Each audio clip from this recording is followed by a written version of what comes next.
innanzitutto. Non nego che intervengo anche con un po' di emozione, nel senso che per me anche questa è una nuova esperienza. Do anch'io il benvenuto, intanto ringrazio il Presidente pro tempore Suschi che ha aperto questo Consiglio regionale per questa nuova 12ª legislatura. E poi volevo ringraziare e dare il benvenuto a tutti voi,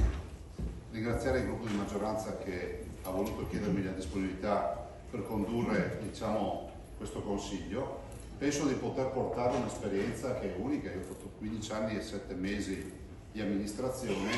e quindi le dinamiche di questa regione penso di conoscerle sufficientemente bene. Avrò bisogno dell'aiuto di tutti voi, perché poi i lavori di Consiglio per me sono una novità, soprattutto da questa parte del banco, ma è altrettanto vero che mi sento fino in fondo la responsabilità di un mandato che la comunità ci dà, no? A prescindere, lo diceva forse anche il Presidente Suschi prima, a prescindere dal fatto che poi si possa avere una casacca politica, i cittadini hanno legittime aspettative rispetto a quello che è l'Assemblea legislativa del Consiglio regionale. Tutti noi abbiamo questa responsabilità di produrre leggi, di verificarle, di approfondirle, di emendarle, di fare in modo che si possano, diciamo, fare le leggi migliori per dare poi strumento al Presidente Stefani e alla propria Giunta di renderle esecutive, ma anche di pensare nel momento in cui le approviamo che condizioneremo,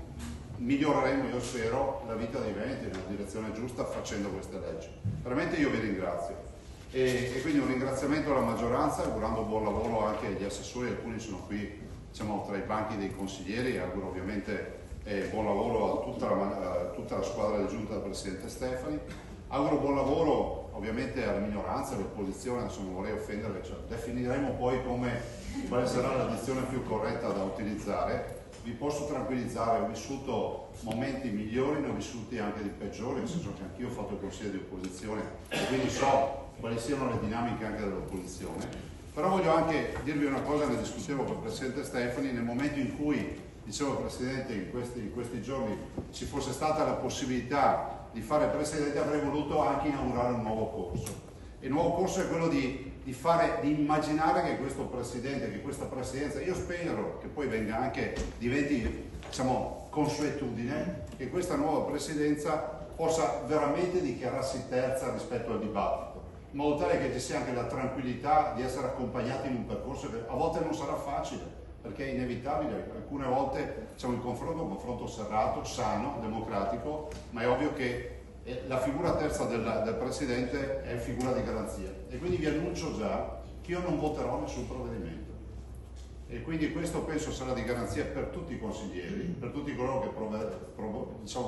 promuoveranno iniziative legislative, mutuando anche quell'esperienza nazionale del Presidente della Camera e del Presidente del Senato che non votano i provvedimenti. Ci sono pochissime regioni dove questo accade, forse si contano sulle dita di una mano, ma ancora una volta il Veneto deve essere in prima linea. Quindi vi ringrazio nell'attesa poi di convocare, adesso io non me ne intendo di queste robe, mi spiegheranno come funziona e ringrazio il segretario Valente, però nell'attesa appunto di ospitare il Presidente Stefani per la presentazione della Giunta, noi adesso penso abbiamo qualche adempimento ancora da fare. Votare i vicepresidenti, si vedo già un mandato di farmi foglie con i caratteri più grandi del